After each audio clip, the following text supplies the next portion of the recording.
In a small hollow in North Carolina, there have been several Bigfoot sightings. Hunters may need to be on the lookout for something other than deer when they hit the woods this week. He hadn't been spotted recently, but according to these pictures, the legendary Mothman is back. The number of UFO sightings is soaring tenfold over the past 25 years. Now, she's not talking about people. She is talking about ghosts hanging around what some say is a real-life haunted house.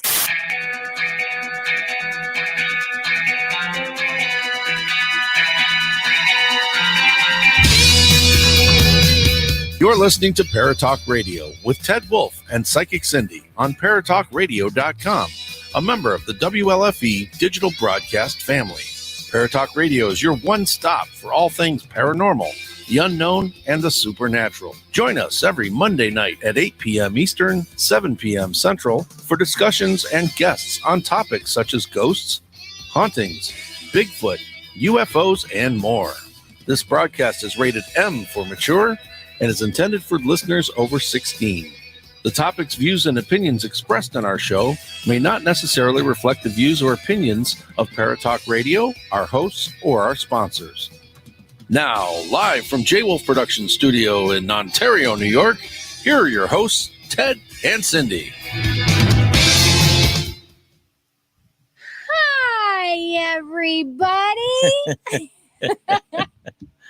I just put my hat on. What a trip, man. We are here live in the studio at J Wolf Pro up in Ontario, New York tonight. I get to see my titty in my town.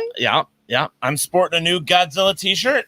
You can't see it, but I have my WLFE DB radio. Look how sparkly this is. Woo, woo, woo. Yeah, so I just put our new little frame up there now. That looks pretty good as well. It looks fantastic. We have a guest coming on about quarter after. His name is Brendan Shay. We're going to be talking with him. He's a paranormal investigator. He was also a guest co-host on the Unbelievers Podcast. Oh, sure. Okay. Yeah, so it'll be fun to have him on here as well. Hello, David. Hello, Gregory. Hello, Elaine and Tamira. I can't see anything. Yeah, I still got to get that over there for you, dear. One step at a time. Just put one foot in front of the other. Isn't that like that's a freaking Christmas song? Mm-hmm. Yeah. It's the Yeah, we don't need that. You know who it is? It's the Jack. No, it's not Jack Frost, right? It's You're gonna tell me though. John, who is it? It's the. I don't know. It was the. Come on, Cindy. What was it, Cindy? Yeah. I can't find our It's one live of on those. Paratalk Radio. So it's been a while since we have. I know. It's been 2 weeks, I think, since we've been in studio, right? Usually been about 2 weeks. 2 weeks. Yeah. So. Look, there we there you are. go. Thank you. You're welcome. Thank you. I Now you're gonna be able appreciate to see it. them all with your drinks in the My way, but drinks that's in the okay. way. I can move this one. So, and I can't see without my glasses today. So whatever you got over there is whatever you got. So go ahead and say your highs. Okay, here. Can I have that? Sure. Thanks. We'll share for now. Share. For now. He's being so nice. So I All tried right, reaching let's out see. to Pam and Steve Barry because I wanted to talk about the Battlefield Bash, like the first 15 minutes of the show, but I never heard back from them. So I don't know what's going on with them. They're probably just busy trying to get everything together. But the Bash is in 2 weeks in Gettysburg. And 2 weeks? And I still don't have a commercial to run for it. Yeah, the 24th, I think. That's like 3. Oh, okay, 3 weeks. Okay. So, Jesus, don't scare me. all right, so 3 weeks away. Yeah. And so it'd be great time. Yeah, as yeah, usual. yeah. Everybody, if you're coming, bring your masks, bring your sanitizer. Yes. Okay. Hi, Michael Shields. Hi, Michelle Millions. Hi, Scott in Tennessee. Scott. Hi, Brendan Shay. Brendan. Is this a real show, Scott in Tennessee? Listen, don't make me come over there. No, it's not a real show at all. This is totally fake. Brendan Shay says, we don't know. Yep, we don't know. This is one of those shows that just... Michael Shields says he's just taking care of his animals and getting ready for bed. No. Hi, Barry Martz. He says, hi, Cindy. Hi, Ted Van Son. Hello. Hi, Ted Van. Van. Hi, Dr. Nick. Cindy. 4.5 years. Yeah, that's a real show. Yeah, for you. It's been almost 2.5 for me. Yeah. Wait, July? Yeah, that would make it almost 2.5 for me. Almost. Hi, Stuart Hallett. He said, "Hey guys from Mars Hill, Maine." Nice. Well, you got our part right, Mars. We're from Mars. Actually, you're from Mars. I'm from Venus. You're from Venus. Right. Yeah, I'm from a little planet in between the two, I guess. Apparently, Uranus. Oh, thanks, that's John. That's funny. Sorry, it's also let's not. See, Michael Shields says, so far, I think my new podcast can compete. Michael Shields says, so far, I think my new podcast can compete with this. Okay. Probably. We're not for everybody. We're not professional by any means. We're just here. Barry says, great to be back in the studio. Yes, Invisible John, please say hello. Well, hello, Invisible John. That's me. Hi, Ann Diane Rima McCarthy. Hi, Shar Cash McIntyre. Yep. Hi, Elizabeth Hobner. Yep. Hobner. Yep. I was just going based on her AU. Chris Beach, my cousin. Oh, nice. I don't see that yet. Hey, Tamara Jewel Ishmael. Kay Thornton, I got over here. Hey, David Graham. That's an Unbelievers Podcast inside joke. No offense. Of course, this is a real show. Well, Teddy would know that. I wouldn't necessarily. I just thought it was funny. Yeah, because I watched The Unbelievers and The Believers. You did. Yeah, I watched them all. Yes, you did. Yes, you did. So we can share now. Guys, we have a really good show for you tonight. Really big show. Really Brendan is already in the chat room. What do you have? I have. Oh, I want one. Please. I have the caramel creams for our. There you go. You got a caramel cream. So we have. I'm eating this. It's not keto. That's right. So we have a really good show with him tonight. I love it's going to be fun to talk about normal ghost hunting, paranormal investigation versus what we've been talking about lately. A lot of things have been off the wall since this whole COVID thing. So, I mean, there's a lot of things. But you know that I am on with Talk with Teddy, my other show, and we talk about everything. It's a variety show there. And then, of course, Cindy has, well, I'm going to let her tell you what's going on with Cindy because she has something really, really cool going on. I am launching my own podcast show. It is Just Cindy, a Happy Medium. This Thursday. This Thursday. I don't have anything prepared yet. Yeah. I'm terrified. And Teddy's like, just do it. You're fine. Just do it. Just do it. Just do it. Just Cindy, So, you can do it. We have Brendan's name up here. We have a black wall with a white dot that says Brendan. So he might just be without video. There he is. He was waiting for me. That's what he was doing. He was waiting. So we got what's going on, guys? We don't hear you. White dot that says Brendan. So he might just be without video. There he is. He was waiting for me. You hear me?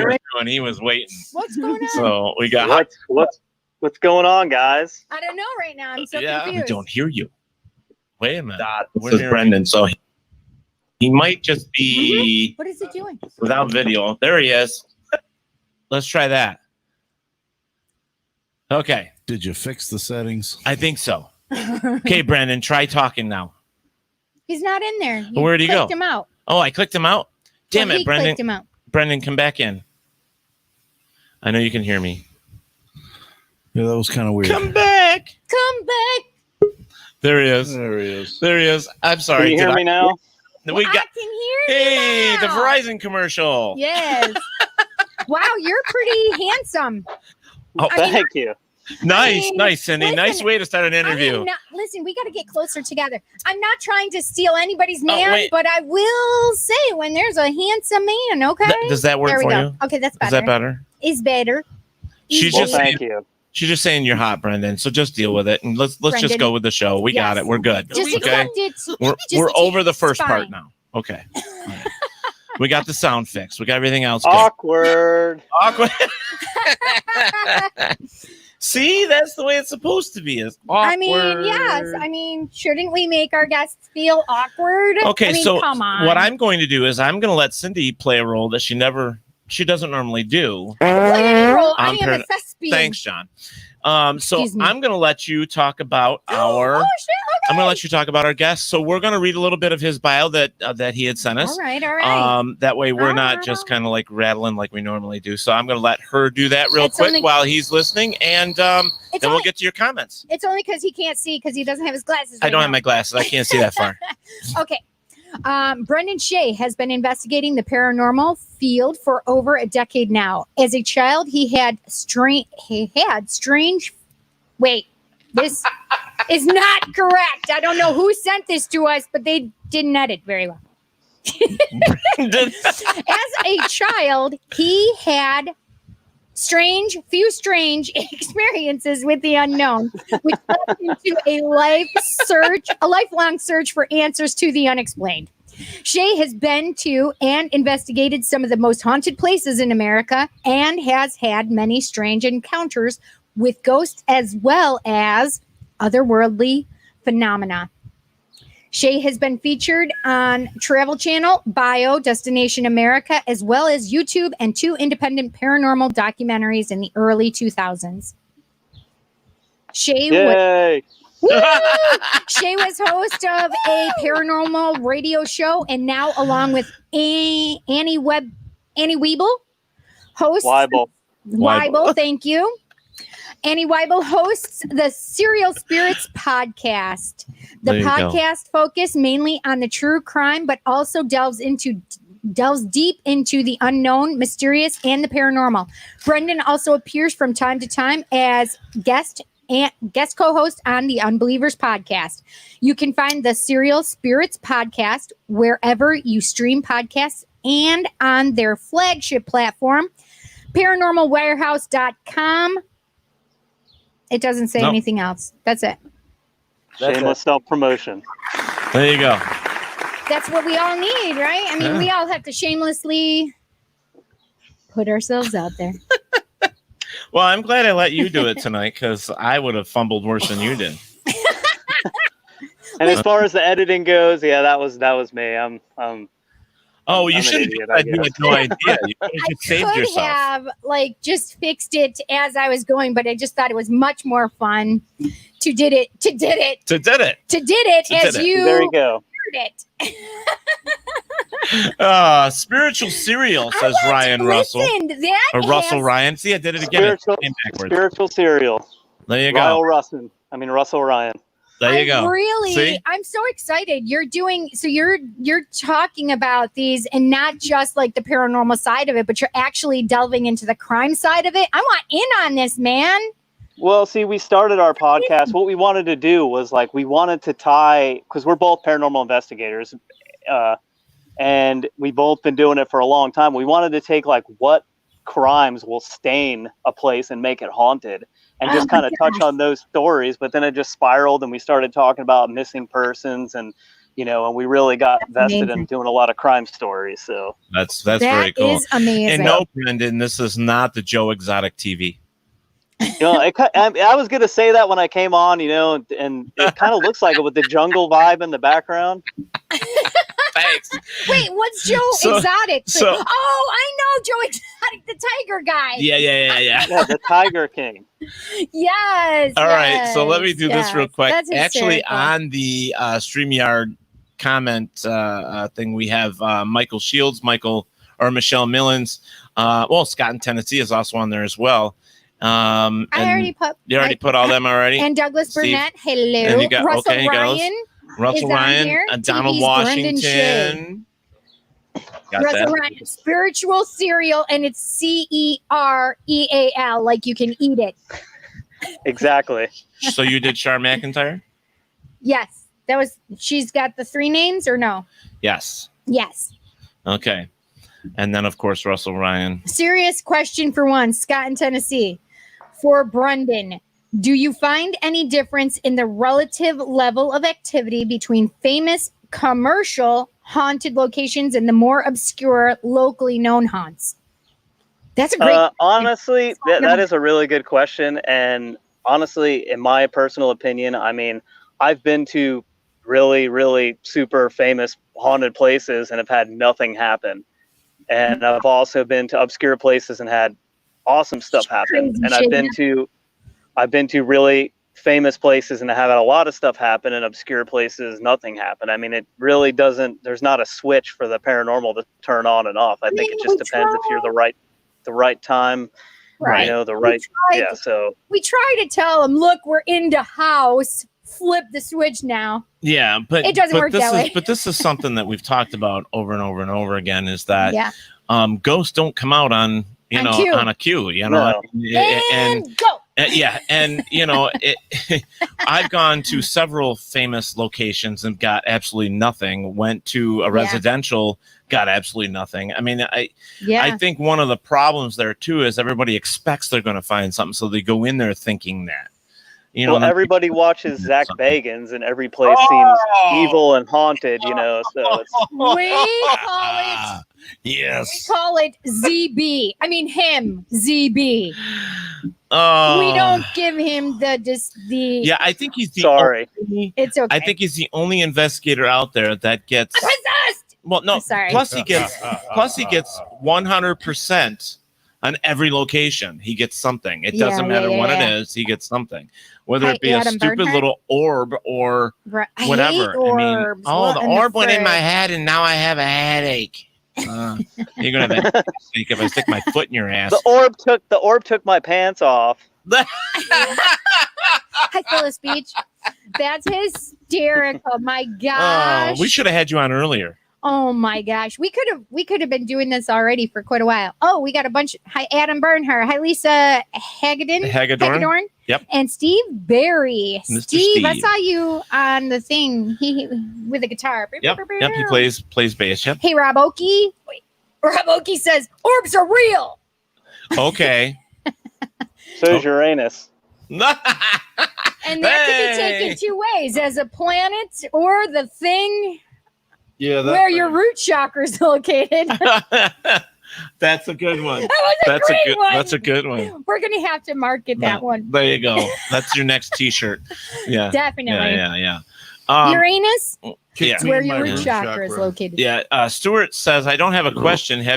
I don't have a question. Have you ever been to Maine ghost hunting? But it's not a question. Wait, what did he say? Have I ever been to Maine, like the state of Maine? I'm guessing so. Ghost hunting? Yes. No, I've actually never been to Maine ever, and it's one state that I really do want to go to, but I've never been to Maine ghost hunting. Right. Okay, Scott in Tennessee is hysterical. He goes, Hack Baggins? He's totally legit. Fight me.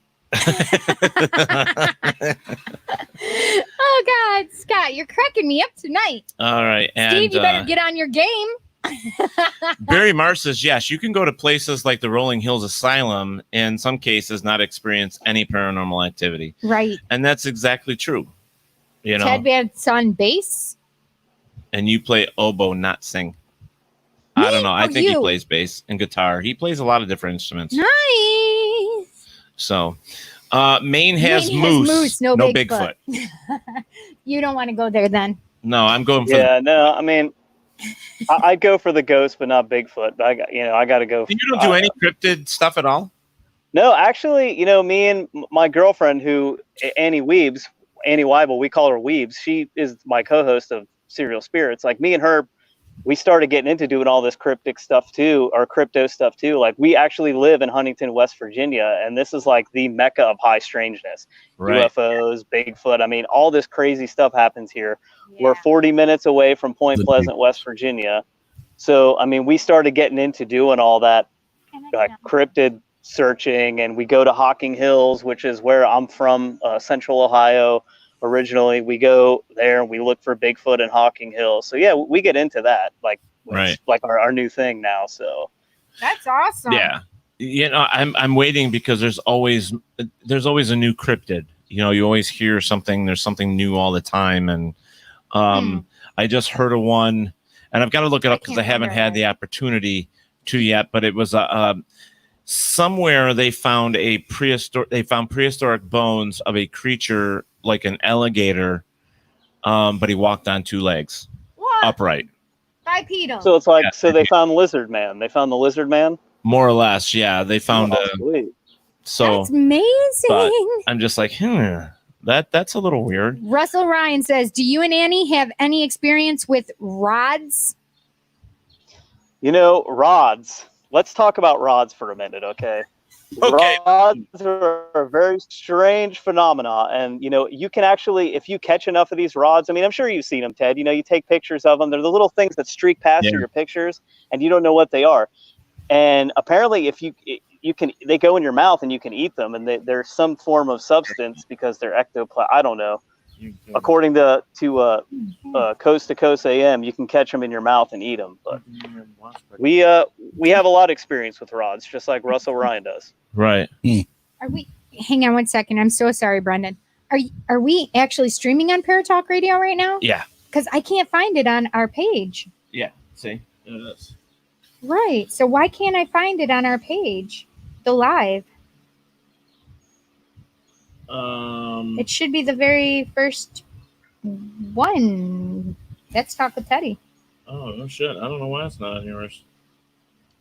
I don't know. That's weird. That is weird. Hell. Technology, gotta love it. But I was gonna say that the rods I have I know Russell, they did that whole episode with the rods and stuff like that. And he's the master of rods. He's the rod master. Oh man. But we've got a few pictures. But I'm not big in the rods. I'm really not. I did a haunted location where the gentleman told me that he had a rod, a golden rod, no less, I think that actually went into him and came back out the other side. What the hello operator is he talking about? I wish I had a golden rod. I think all women wish men had a golden rod. There you go. What?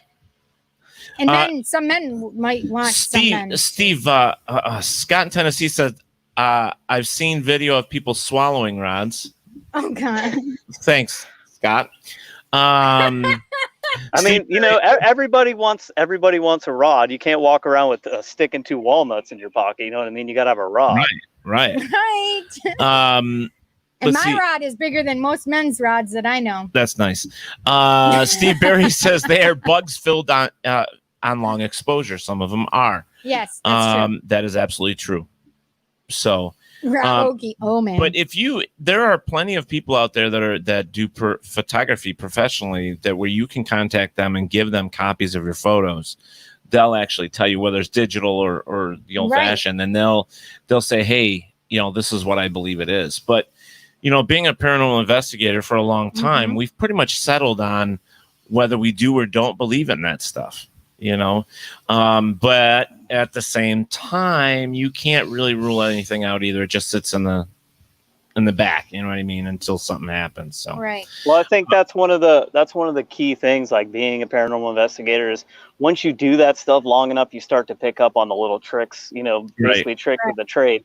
And there's been, times when I first started out, you take a picture really quick, especially with like point and shoot cameras, and you catch the strap of your camera in the picture, and you think, holy crap, I caught some anomaly here. And then, you come to find out, you send it to these people who've been looking at pictures for a long time. Like, no, that's the strap of your camera, or that's just moisture in the air.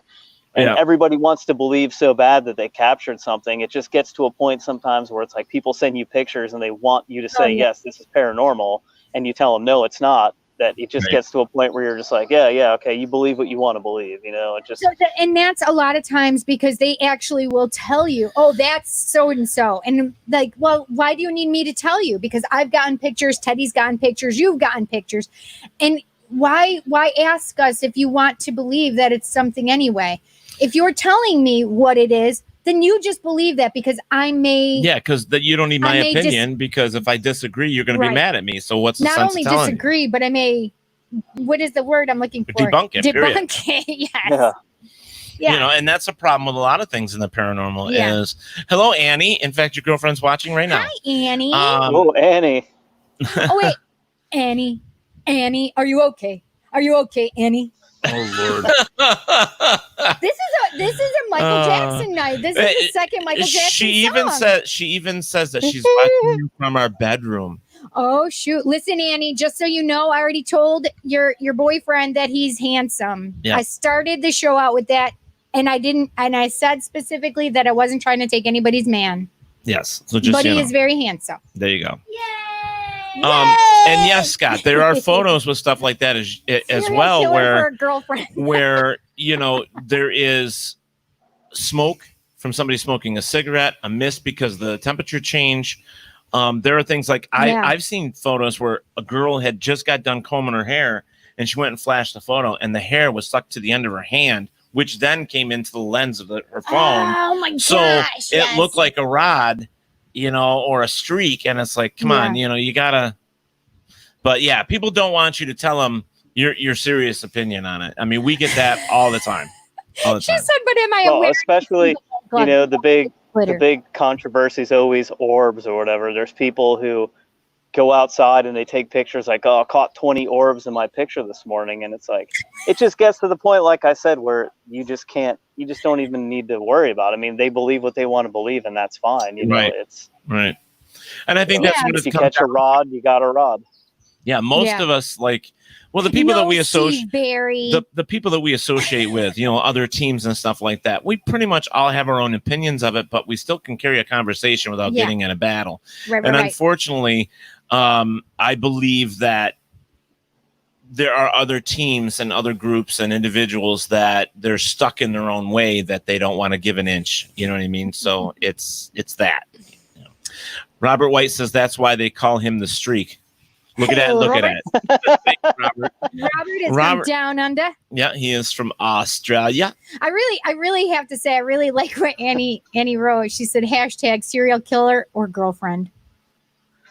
I would start worrying, Brendan. Listen, Dexter. That rascal's just kidding. Serial killer. What did he say? That rascal. I want to say Carolyn Regan, Christina Wolfanger, and Desiree, and Mike Lefevre for joining us as well. Thank you, everyone. And so let's start from the beginning here because we didn't go there. What got you into the paranormal in the first place, if you don't mind? I've told this story a lot of times, but Well, I mean, it's kind of starts where everybody with the intrigue, but I had stuff happen to me when I was a child that I was a really, really little kid and I can still remember it vividly, and it scared the crap out of me.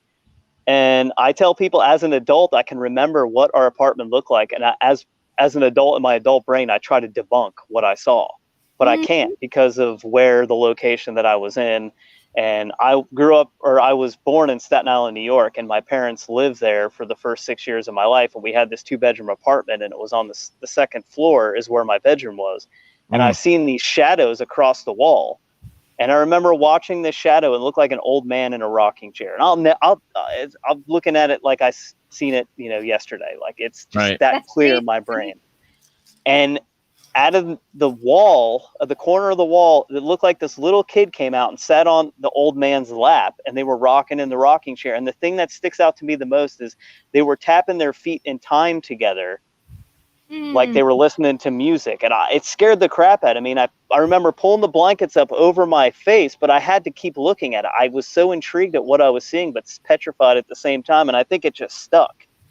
And I just read every book that I could read about the paranormal and immersed myself in all of it. And I didn't really start investigating too much till 2005 or 6 is when I really started going to locations and investigating and trying to pick up the phenomena. But I would go on ghost walks and that kind of stuff in high school just because I thought it was cool. And Columbus, Ohio has a really cool haunted historical ghost walk. And so in 2006, I started a team with some friends, and it just took off from there. And I, just haven't stopped doing it since. That's amazing. Now you said you started, 2005-ish, 6-ish, like that. How hard was it for you to find the information? Well, it was really hard to find information to an extent, but it was the age of MySpace and Facebook was just becoming popular. So there were other people to reach out to. And fortunately, there was a guy in my hometown who had a team who asked me to join. And so I joined, and we, clicked right away. And these guys already were an established team. They had all the equipment, and they were teaching me how to use the equipment. So That's cool. I got lucky in a sense because they were there. I mean, the guy literally lived 8 minutes from where I was living at the time. Wow. So I hooked up with him, and yeah, we just started going places. And sometimes that's the best, learning right on the job, because on the job training. Yeah, because you can like, let's go back. You can study and you can read books, but it's a hell of a lot different when you get into a location. It is. And here's the other thing with this as well is like, if you think about when someone like me started, there was nothing. Right. You were lucky if you saw something on In Search Of, or some. Or what was it? What was that other show on Channel 10? Mysteries. Yeah, Mysteries and. What the hell was the name of it? Mysteries. Unknown Mysteries. Unknown Mysteries. Yeah, that's it. Unknown Mysteries, I think. Stuff like you looked for ghost shows. You looked for something to give you a little bit of information. And Christ, to be honest with you, if you went and you looked in a library, most of the stuff that you found was fiction. It wasn't even real stuff, so it was just Actually, what's funny is me and Rob Oakey talked about this. If he's in the chat room, but we talked about. I went to a Catholic school, and like they preached about not going and doing all this kind of stuff. But you would go to the library, and this is like middle school. I'm like 5th, 6th, 7th grade. You go to middle school, and they have all these books on the Loch Ness Monster, on UFOs, on ghosts, and it's like, if you're telling us not to do this, why are you trying to like tempt me? And of course, on the little card that you filled out, my name was on there like every week because I checked the book out till the spine fell off of it because I read it so many times. I mean, there's a book that I still have that my grandma gave me. It was a Reader's Digest came out with a series of paranormal books, and one of them was UFOs, The Continuing Enigma. I still have that book to this day, and it's downstairs. That's amazing. Yeah, and so I mean, there was a lot of good books out there. You just had to find them, and that was the thing. Right. Yeah. Well, I'll tell you that in the late 70s there wasn't. Right. For millennials. You didn't have the Parapsychologist Handbook. Well, yeah, readily available. We had the parapsychology books, but when you're like 12 years old and 15 years old, you couldn't understand half that shit in there. You were like, okay, what does this mean? Now I got to look it up. So I mean, you're like, is this a real book? Yeah, pretty much. But then if you're really into it, you go and you learn by experience. I mean, graveyards were plenty. People die, so that you can always go to a graveyard. Spooky houses. And, I always looked and heard when somebody said, hey, I think I got a ghost in my house. I'm like, oh, can I spend the night? And so those things. So I love this. Yeah, it's, I love it too. Russell Ryan says those Time Life book commercials were the best. Read the book. Hi, Nick. And hi, Cora. Yep. I thought there was somebody else that I just missed. You see what he wrote? He says, now the party really begins. Time to cause the comedy. Listen, we've already had that started. Yeah. I mean, Steve already told me I was a man stealer. Oh, we are not saying that, Steve. What did he say? Wait, I found a cryptid. It's hiding in my pants. Yes. It's Rod Squatch. Oh my god, but angrier. Oh my god. See, this is why you can't have a nice show. Oh my god, Steve, did you I have but see if everybody took everything seriously, then life would be no fun. So you gotta have a little we fun. know, and that's why we get a lot of shit for what we do and we don't care. We don't care. It's all right. We just pick. We just have fun with it. It's the way it's supposed to be. That's what you gotta do. That's what you gotta do. We haven't gotten arrested yet. No, not yet. Nope. I would be the one arrested, I feel, out of the two of us. Yeah. Yes. Especially if you went munging. Yeah. Lord have mercy. Yeah. I am not going to a cemetery for that, though. There you go. So now we've clarified that, when you got into this a little bit. So, and you joined a team. Mm-hmm. Now, when, you got used to like the equipment, probably pretty rapidly. I mean, most of that equipment is standard stuff now. I mean, your K2, your digital recorders, your cameras and stuff like that. And most of us had cameras, most of us had digital record. Well, we had, mechanical, recorders and little tape players. Tony. But there are a lot of other things like new. Tony Santora. Hello. Do you find any new equipment that you're fond of? You know what? I like his shirt. I've been kind of out of the whole tech side of it for a long time, but there was like all these new apps that are coming out. Ugh. You know, a lot of them I think are like loops. They like just loop over and over again. But I've had some really weird experiences with them. I've worked a lot with digital recorders, and that's like my go-to, because 80% of evidence that you catch coming out of an investigation is going to be audio, and I've got some really good stuff. So anymore, like when we're going out and doing something, we go old school and just either we bring some EMF meter, a ghost box, or a digital voice recorder, and basically, that's anymore what we do. If we do any filming anymore, it's just to document us investigating and that kind of stuff. We don't really set up cameras and stuff anymore unless we're really doing some private investigation, for a client or something. But there's a lot of really cool new equipment out there, and I tell everybody all the time, like, just if you really want something, get it, and if it doesn't work, sell it to somebody else. But I mean, it's worth trying anything. I mean, it is really, because you don't know what's going to work. Right. Yeah. Well, that's because we don't know for a fact that a ghost exists. There's no proof. We don't know that any of this stuff exists. So how can you build a piece of equipment to search out something that you can't prove exists? I mean, that's the problem. And yes, Robert, his shirt does look like it's one of the glow-in-the-dark skeletons. Yes, it does. It does. It glows in the dark. Yes, I like it, because I was like, that's funny. Like, it stops at your head. Put your head there. There you go. So anyways, with that stuff, I mean, there's a lot of equipment that I just don't even bother with anymore because of going back and using more of the old school and the scientific method and stuff like that. A lot of that equipment just doesn't work with it. It's outside the box with it. So I don't. Steve Berry says, I'm fond of new equipment. Oh, wait. No dirty talk. Never mind. Nice. Nothing to see. Nice. No, I'm not talking about naked moles.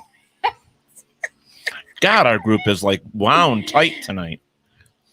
So which shirt does he like? I think he likes Brendan's shirt. Yeah, I know you can't see our shirts very well because we're not zoomed in. Teddy has a new Godzilla. A new Godzilla shirt. Godzilla. It's got all the faces. It says established 1950. And I have WLFE. Look at how big my shirt is that I can actually bring it up so the camera can see it. Yeah, well, you need bigger boobs. No, that is not. I'm just kidding. I mean, it is true, but that's not. It's just because it's a very large shirt. There you go. I think John's having too much fun with all those things, but that's a Russell Ryan thing too. Scott in Tennessee said a relatively inexpensive spectrum analyzer, in parentheses, from your favorite ham radio supplier, is great for finding Bluetooth speakers at commercial haunted locations. Agreed. Yes, Robert White. Yes, Cora Mosier. Robert White's like Godzilla. And Cora Mosier saying Godzilla rules. Yeah. Everybody should have a skeleton shirt these days. Makes you look 10 years younger. Well, I've had this shirt for about 10 years, so. Well, perfect. It's perfect then. I don't think you look a day over 32. Maybe 34. Thank you. You're generous, because I'll be 39 next month. But. I was going to say 36. No kidding. Well, I originally was going to say 36, but look at us. All right, so Cora Mosier says hello to Invisible John. Hello, Sky Ray. Hello there. All right. I love John's voice. Now, I do want to bring that up, Steve. The apps on the phone. Steve Berry, yes. Oh. The apps on the phone. Like, who are you talking to? The majority of the people that you talk to with that are serious about the ghost hunting and the paranormal investigation with the actual tools that do a lot of research with that stuff, the majority of them tell you to stay away from that because telephones, like cell phones, aren't really built for that. And that's why they tell you to stay away from them. But who am I to tell you that? If you believe it works, then so be it. And that's what I mean. You just get to a point where it's like, whatever works for you. I mean, if you go to a place and you're serious about finding evidence, then you will do your research and you'll really get into capturing the evidence. The only issue there's rights, I have my opinions and people have their own opinion, but in my opinion, there's a right and wrong way to capture evidence. Right. But, to each his own. I mean, whatever you believe in. Yeah, and we're all like that. The only thing that I have a problem with that I do voice from time to time is that if you're going to be doing all this stuff and you're saying that you're serious, then keep records. Document. Yes, documentation is very, very important. And it's scientific method. Yeah, it's tough. I mean, if you believe that ghosts exist, then to me, in my mind, wouldn't you want to document everything that you claim you see or hear or find? Yeah, the only problem is when you're trying to use the and we've talked about this before, when you're trying to use the scientific method, trying to find ghosts, like we already talked about, they don't appear on cue. Right. And the other thing too is they tell you you can't have a control environment whatsoever. Right. No. And the other thing is because you can't control the outside. Right. And the tools that you have, they're spotty. They're not direct, you know what I mean? Yeah. So and I don't remember who said it, and I'm sure I could probably look it up to find it, but when the one person come out and said ghosts were made of EMF, for the longest time, and you still hear that, it's like, who said that ghosts are made of EMF? Prove it. Exactly. Prove it. Thank you. Everybody knows it's ectoplasm. No. And this is my own personal opinion. Again, I believe that there is a disruption in energy. I mean, all of this stuff is energy. Us talking right now is energy. We're giving off energy, right? And I believe that vibration and frequency, all of that plays, a part in all of this. And I think that if it is somebody who is dead and they're coming back from beyond, that maybe they went back to that natural frequency of the earth that the earth vibrates at. And, that's why I always relate this stuff to like the Flash, because he's my favorite superhero. Oh, you like the Flash? Okay. Yeah, I like the Flash. Like Barry Allen's my homie. Like Barry Allen is able to travel to different worlds and create different timelines and all these different things. And I think all of that really plays a huge factor in all of this stuff. Everything paranormal is connected. And I think, if you believe in just somebody who dies and passes over, it can be a ghost, that's fine. But I honestly believe that there's some interdimensional travel going on. Like all of this stuff, I think ties in together, because you see all these different shows where they're looking for, like The Hunt for Skinwalker Ranch is one of the new ones where they talk about all these different frequency stuff they run into, this weird magnetism and all. And you hear the same kind of things in different locations where all these weird phenomena happen. It's got to all tie into each other. You know what I mean? So there's also, I was just going to say something. Well, you did, but you didn't finish Smart it. Ass. Brain fire. While you're doing that, I'm going to say hi to Mick Lefevre and Kenny Butler for joining in. Yeah. Which Flash? Okay, Robert White says, which Flash? Earth 28? The one that looks like this Earth's dad? No, Barry Allen, Earth Prime, Earth 1. Nice. Listen, I really like talking superheroes. We know you do. That's when he started. I was like, oh, Yay! boy. Oh, boy. Oh, no, that's what I was going to say. Thank you so much, Spirit. I appreciate it. So this is the thing. We were talking about like the inner dimensions and different frequencies, etc. It just brought me back to the movie The Others. Have you ever seen that with Nicole Kidman? Yeah, and actually that was one of the first things that I thought. What was 10 minutes into that movie, and I figured it out when it first came out.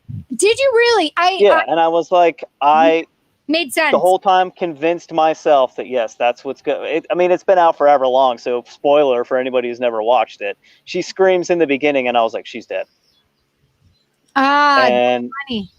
And I was like, just convincing myself, no, maybe it's something else. Maybe I'm wrong. And then I was right. But that is 100% the perfect, I guess, on-screen idea of what actually could be going on. I've actually had that happen where I'm watching spirit and they're watching me and they're freaked out by seeing me because of what I'm wearing, and I'm freaked out by them because I'm seeing what they're wearing. So I know that there's that very fine line between dimensions. And not only that, I've also had, especially this past fall I've had 2 different timelines already, and it was end of last fall in like February of this year. I've had 2 different timelines already, 2 shifts that we've already changed timelines. All right, so you're the one who's making 2020 all messed up. Thanks. Listen, it is not me, my friend. I'm trying to fix this shit. I'm trying to fix it for this collective. Well, I'm going to go back here to Russell Ryan's comment that says that's a lot of fancy talk for a guy with no sleeves. That's fantastic. Yep. And then Michael answered him with saying they don't sell shirts with sleeves in West Virginia. Oh my Lord. Yeah. And all I got to say is ask women. Ask women. That's it. Exactly. That's right. Cora Mosier did ask a question. She was wondering what your scariest moment was. Oh, I've had a lot of scary moments, and one of the scariest, and I forgot about this for a while, even though it was scary, but we were talking, it was funny. We were talking the other day about experiences we've had in some of these places. And I was at Pennhurst, and Pennhurst Asylum in Pennsylvania is one of the scariest places I've ever been in my life. I want to go.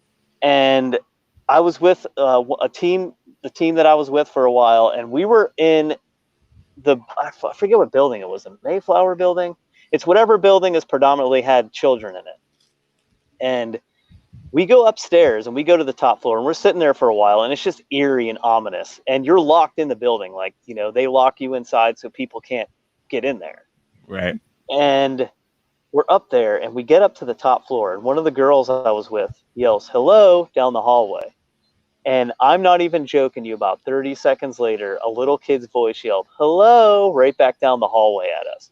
And we all you hear us on the camera go, "Oh my God." Like, I can't believe that we heard that. Goosebumps when you said that. That means the truth has been spoken. That's so scary. There's also another building. There's another building on that property called the Devon Building. And this building on the bottom floor had this pedophile who would molest a lot of the patients. And back in the day, like, this place got shut down because of how poorly the people there were treated. I mean, it was inhumane what was going on there. There was a documentary that came out in the 70s called Suffer the Children, and it was about the indecent stuff that was going on there and how bad these people were being treated. Light off. And were you saying something? Oh no, go ahead. He's just going to shut the light off because it's getting a reflection, so I'm just shutting a light off. Sorry about that. Okay. And we were down in the basement of this building, and what they used to do is, if the nursing staff didn't have enough, staff to cover the patients at night, they would leave the higher functioning patients to care for the ones who could not take care of themselves. And that's when a lot of the molestations and rapes and that kind of stuff would happen. The other patients would rape and molest these other patients. And there was this guy who was down there, and he was a pedophile. They said that he died in the building, but he was a known pedophile. And we were sitting in this laundry area across from this bathroom where this guy frequented. And I'm in there, of course, I'm doing the whole Zach Bagans deal, and I'm provoking and trying to get this guy to do something. And I'm sitting there, and it's pitch black. I mean, it's dark. There's no lights. All you can see is like the LCD of your camera. And this thing, I feel this energy just rush at me, and I see this big black mist in front of my face, and I seriously jumped back about 10 feet, and my butthole puckered, and I thought, man, I was gonna pee my pants. It scared the bejesus out of me. You can say shit. It's okay. We are rated our show. It scared Uranus. Your root shot. I had to clench my Uranus, and no asteroids came out. And that's terrifying, actually. But it was really terrifying. I've heard stories like that come out of Pennhurst. That Pennhurst was pretty bad. I really want to go there. Yeah. But I told you before, is I want to go to these locations and not be told where I'm going, and just see what I pick up. Right. Because it's so much more fun you that should. way. Yeah. Oh, definitely. And it's kind of like a ride. You don't want to be told where it's going. You just want to get on it and go. And I don't want to know anything, like always. Yeah. Right. Yeah. Seriously, you know how I am. Don't tell me. Michael Shields says here, my first trip to the TNT bunker at night was with Annie and Brendan. Some weird stuff happened, and that was after I told Brendan to stop touching my ass. Oh, that's nice. Nice. That's when weird things happen. I should have stopped before I got to that last sentence. Stop touching my anus. You know what? At the TNT bunkers, that's when the rods come out. That's what. that's when you start capturing rods on camera. Oh my gosh. No, but Michael Shields, he's a good buddy of mine, and we go to the Mothman Festival every year, and that's the greatest thing too. Is like all the people who listen to the Unbelievable podcast and the Unbelievers podcast, all the unbelievers try to get together every year for Mothman Festival, and that was the biggest heartbreak this year because of COVID, and they canceled Mothman Festival. Well, we know because we actually made plans. We were going to go and meet you guys all there. We actually were going to kind of surprise you guys, but it didn't work when we found out that it was canceled. So, yeah. I know, it's making me sad. Yeah, because we told Russell about it, so I did tell him. Yeah, and it sucks, but it's for the best, I guess. When me and Annie were actually doing a podcast event with Hillbilly Horror Stories, and we were supposed to do Hillbilly Horror Stories. It's a podcast, a really good podcast at Kentucky. Nice. But they were putting on an event, and we were one of the podcasts. We were going to do a live podcast for them there, but now we're not doing it because they canceled Mothman. Cora says that from what she has heard, many women have been groped at Pennhurst. Yeah, that's what I've heard too. Yeah, we had it happen a couple times with the girls that were with us. I mean, it's I don't know, it's a crazy place. I mean, if you get a chance to go there, and the problem with it is it's in so much disrepair because of so many years it sat abandoned. Anymore. It's sad. Historical locations like. Oh, I think you're breaking up, Brendan. For some reason, you froze there on us. Can you still hear me? I hear you guys fine. Okay, now we got you. We just got you back. Yep. We didn't hear what you just said. Oh, I didn't know what happened. Oh, I was just saying. Oh, that's your phone, John. Oh, I'm sorry. I just heard a werewolf going off. It was pretty hysterical.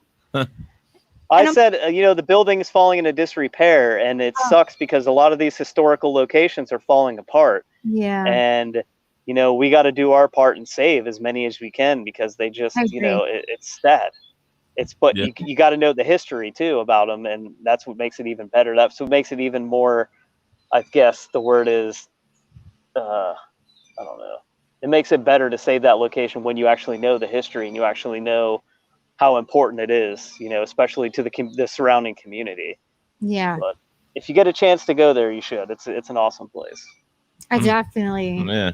It's on my list. I think that's the one that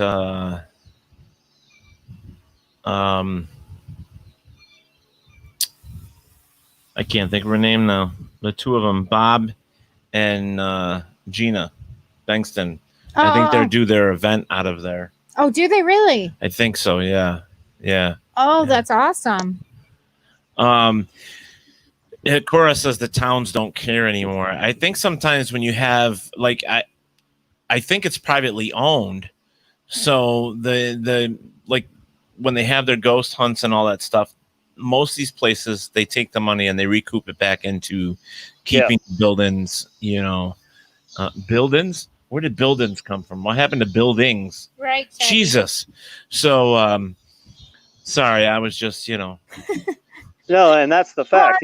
Some people complain about the price of going on some ghost hunts, but, if you go to a place and you see the money being put back into it, I mean, that's why it's not just the livelihood. I can agree. I can agree preserving with it. Yeah, I can agree with that, but we have some that it's ridiculous. I mean, as $100 a person, I understand that's a big pay for them, to help, remodel or to repair, the building or whatever. But, this day and age, I mean, there's a lot of money that people just don't have to do that stuff. And that's why you have to be that kind of person to look at it and be like, what is it going to cost? But look at the size of this place. What should we charge? And right. Right. I have friends who charge fair prices to go to places, and it's, Yeah, no, I get it. I totally get it. It's one of those things like, well, GVPI, our group, they don't pay to do investigations because we're residential. We're a residential team. Yeah. And that's what we do. We're there to help, and we don't. Once in a while, we might, do something, like we did. What was it? Go Art Building in Batavia. Oh, that was so much fun. And we might drop $100 or $200 depending on what they want. But I love the Go Art Building. I thought it was beautiful. Great. It was beautiful. Listen, my favorite part was when I tried to go upstairs there, and he's like, women aren't allowed up here. I'm like, it was a gentleman's club, which was really cool. It was a gentleman's club, and I was like, I'm coming up here. You're not stopping me. You're invisible to everybody else except me right now. Yeah. So what was really cool about the whole thing, and sorry to take it away from you for a second, Brendan, but what I loved the most about the Go Art Building was while we had all the lights on and we were all packing up, something ran down the hall and slammed a door. Yeah. And that's when it happens. Yeah, it was cool. Yeah, it was very cool. Very, very cool. It was a good time. Cora Moser says, Cora Moser says most towns sell the old historical properties to make money. Sometimes that's true, and sometimes they sell the land just so they can put up parking lots. They really do. Wait, what's that song? Dun-dun-dun-dun. Put up a parking lot. Da, da, da. Yes. They paved paradise. They paved paradise. That's it. Put up a parking lot. So OSPH here in Tennessee is one that is somewhat expensive, but the restoration of the location is something I'm willing to pay. That's Old South Pittsburgh. And they, I think, had new owners buy the building or get the building a couple of years ago. And they're fixing it up and making it, trying to save it. I have no problem with locations like that, especially with the history that they have, whether it's claimed, quote unquote, haunted or not. Restoration of an old building or to keep an old building together because it has history is the way it should be. Any of us. Yeah, I do. But it's not just that either. If you walk some of these, there was a place that I used to investigate all the time called the Brindue Mansion in Granville, Ohio. And if you walk in there and you see the woodwork and the craftsmanship that it took to build some of these things, people cared. Yeah. And it's not that people don't care about their craft anymore, but everything is prefabricated and it's just put up so fast. It really feels like there's no heart and soul, put into anything anymore. And a place can be built amazing, but it's just that what sets it off is all that fine detail that these guys took to put in there. And it just, it sucks to see that go away. I did the old Perry Castile school that was built in 1848. And it was a 2-floor, 34-room school. And the doors were so heavy and so thick that when it closed, it was a loud bam when it closed. And we caught that right on video, right on digital recorder. But, the floors were actually hardwood that were, sealed and primed. They were beautiful, but people would actually break into the building and rip the floor up. Yep. Because they wanted to put it in their house. Yeah. Hi, Mike Warren. Hi, Chuck Tallman. And Adam Briggs is back. Yep. And Dalton Wesley. And I think that was the only new one I got there was Dalton Wesley. Let's see here. Okay. Does that mean we need to take a break for a commercial? Hells bells. Yep, I think it is. I think that's our break. That's our cue. A cue. That's it. Jesus Christ. It's after 9:00 and we forgot to put it in. So. Yeah. So yes. That's our cue. Just give us a moment. We're going to take a commercial break. Yep. We'll be right back. Don't go anywhere, guys. Hang tight.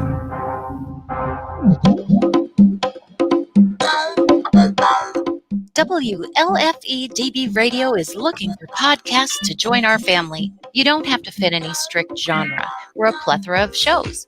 If you're looking to jump on a growing network, then contact us at WLFEDBradio@gmail.com.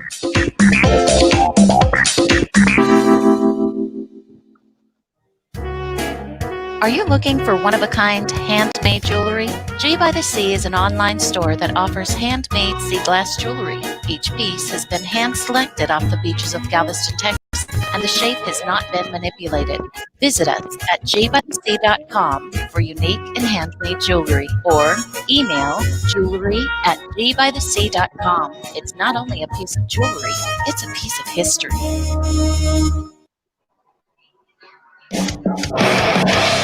Hey guys and dolls, this is Casey DeVille, the better half of DeVille Inc., Baltimore, Maryland. You are listening to Paratalk Radio with Ted and Steve. If you're ever in Baltimore, stop in and see me in Tony on Visible Bridge, 5920 Eastern Avenue, Baltimore, Maryland, 21224. Give us a call if you're in the area, 410-400-9641, or look us up on the web at DeVilleInc.com. DeVille Inc., where we specialize in you.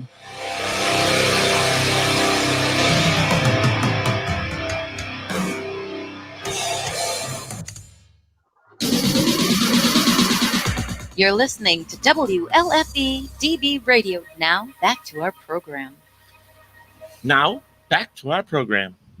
Yes, I concur. I concur. There you go.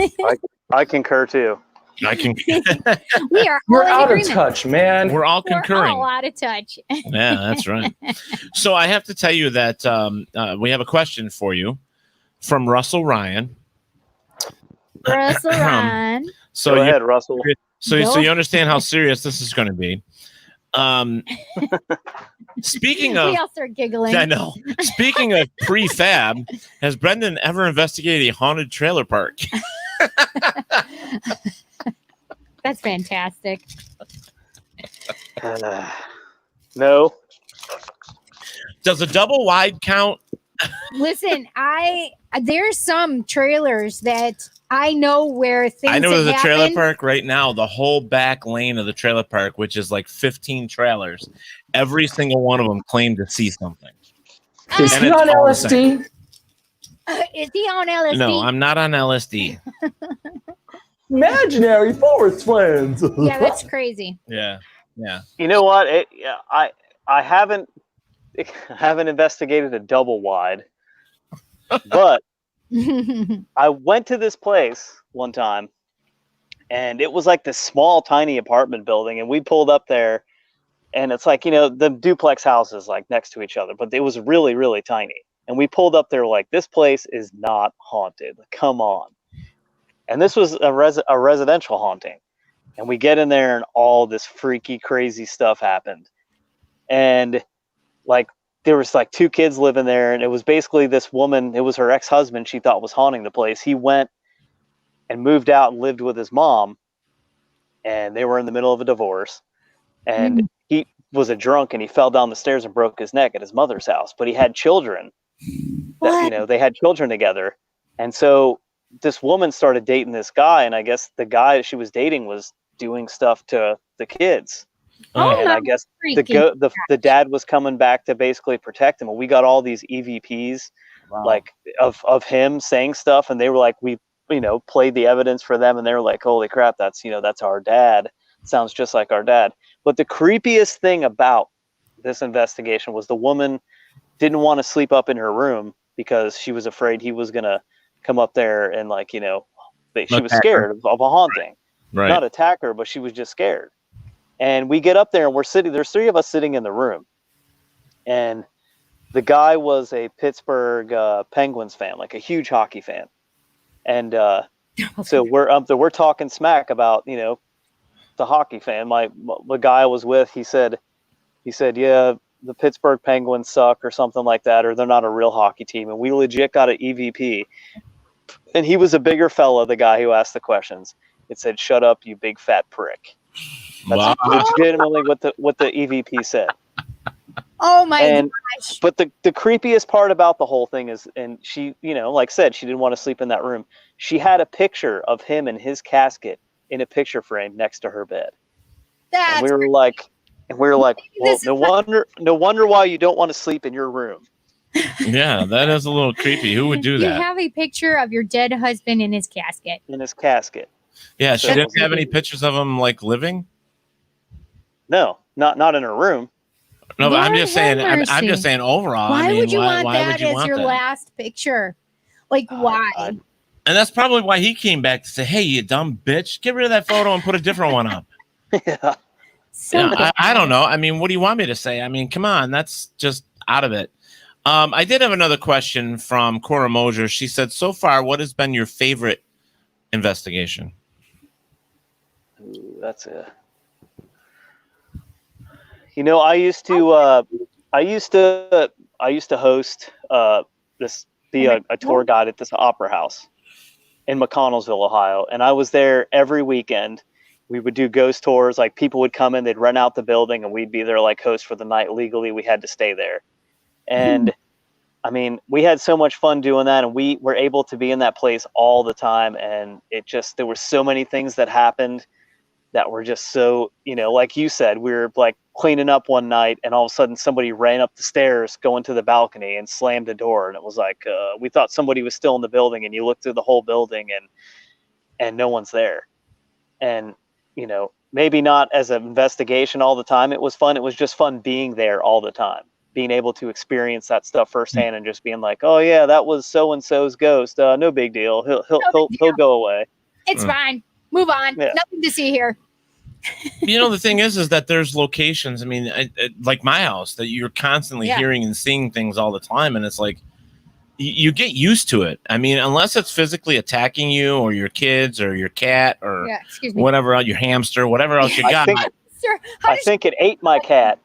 Yeah, it ate your cat. Well, see, but I mean, that's the other thing. Now I'm waiting back here, looking at comments, trying to keep up with everybody. Robert White says there's something that I've always wondered. Is the interior of the place still the same as when the ghosts were in there to them, or is it in disrepair to them as well? Meaning, what do they see? Do they see the house falling down, I can or are answer they that seeing it somewhat. like the way it normally looked? Okay. So when I am speaking to obviously spirit that is having an intelligent communication with me, they let me know when it looked different or that it's different.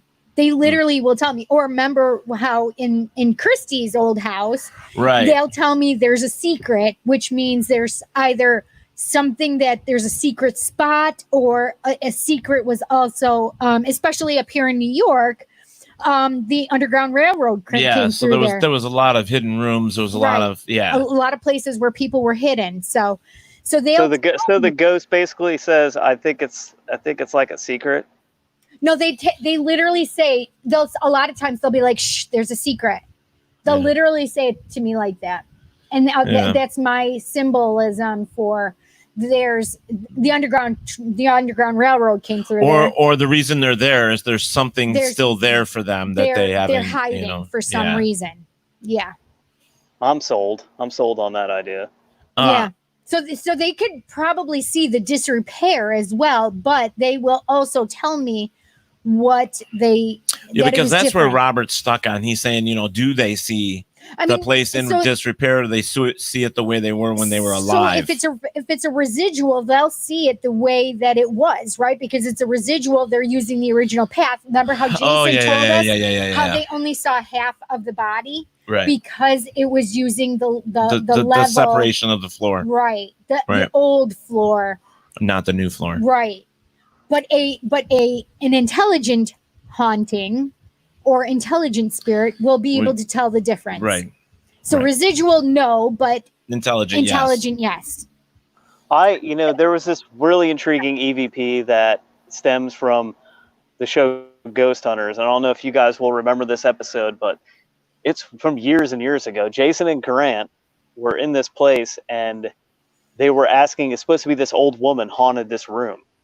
And this like a hotel or something. It's a really nice room, real elegant, real Victorian looking. And they ask, hello, is somebody here? And they get an EVP response that says, hello, who's there? Like the spirit heard them, but thinks maybe they're haunting or they're whatever. And she's living in her time, her era, her time, and she hears them. Yeah. That was one of the shows that literally made me think of The Others. That show right there in that episode, it made me completely think of The Others. And it was that same kind of feeling of, oh my God, they're hearing and they're hearing. And then see that rightly could be some of the things, like, we don't know for a fact, folks. We're speculating here, but why couldn't it be possible that, like, where our timeline is, their timeline is just a step over, so they're hearing but not seeing. Right, and that's absolutely possible. But then it's the whole entanglement that all past, present, and future are existing at the same time. Right, and maybe sometimes it crosses over. Yes. Yeah, and a lot of people get lost with that, and it's really over their head. It's all happening at one time, and some people, especially if you have past lives that you don't know. And the weird thing that was happening with me with one of my past lives, I kept having this loop of the same exact time frame, like the September time frame, and then I can't remember. It was like end of August, September, and I just every year at the same time, I kept having these visions over and over, and I'm like, I don't know what's going on. I tell my best friend, she's like, I really think you're this person. And I'm like, that's not possible. Come to find out, the death of this person was in the time frame that I kept reliving these fantasies, these visions that I kept having. It was the exact time frame of their death. Somebody told me one time they did a past life read on me. And I'm an electrician by trade. That's what I do. And they told me in my past life, I worked construction. And I was like, what the hell's the matter with me? Why did I come back and do that again? Right. My daughter told me, she used to tell me when she was like 4 years old, 3, 4, 5 years old, she used to talk about her old daddy. And her dad got so upset one time. He said, what are you talking about? Her old daddy. I'm her daddy. And I'm like, if you listen to her, she's not talking about you or somebody else that's in her life. She's talking about something else. She literally would talk about her old daddy and her old family. And so I decided to say, okay, well, what's your old family? And she said, she would start talking and I'm like, oh, and she would say, yeah, I have kids. And I said, how many kids do you have? And she said 5. And she said to me, but I miss my twins the most. And I'm like, holy crap, that gave me goosebumps. I said, you had twins? She said, yes. I said, well, what did you used to do? She said, I used to climb the poles and hang lines. And I'm like, what? And I said, where did you used to live? She said, the old country. My daughter at that point had never known what the old country was, let alone climbing poles and hanging wires. There was no goddamn way she could know that at 3, 4 years old. So then one day I come downstairs and my daughter's freaking out in front of the TV. Like, I can hear what's on the TV. So I know who's on the TV. My daughter is freaking out. She's going, oh my God. Oh my God. Do you see who this is? She's 4 years old. I said, I know who that is on the TV. Do you know who that is? She goes, it's Elvis Presley. I go, how the fuck does she know who Elvis Presley is? My daughter was 4, and it's not like we just had Elvis playing every day. It was listen, we would have Henry Rollins playing, and she'd be going, liar, liar. Totally different. It was grunge era. That's what her mom loved. Alanis Morissette, got it. Toby Keith, got it. That's not grunge, by the way. That's country, everybody. Right. I know. But Elvis, yeah, that was crazy. I'm like, so she hung lines on the poles, and she was in love with Elvis, and she lived in the old country. Okay, all right. Okay. I mean, it's hard for kids to make stuff up like that. That's one of the things you always have to do when like kids start talking about that. It's like, do they have an imaginary friend, or are they actually legitimately seeing something or experiencing something. Drop dead Fred. But Drop dead my Fred. sister had an imaginary friend. The only part was, how come I could see it too? Well, how come I could understand? Right? It's her imaginary friend, but you know. By the way, Robert White said Elvis never died. He just went home. Exactly. That's what I always say. Elvis comes to me. And Robert wants to know which old country. I don't know. So whenever she said that, it always made me feel like she was talking about Italy.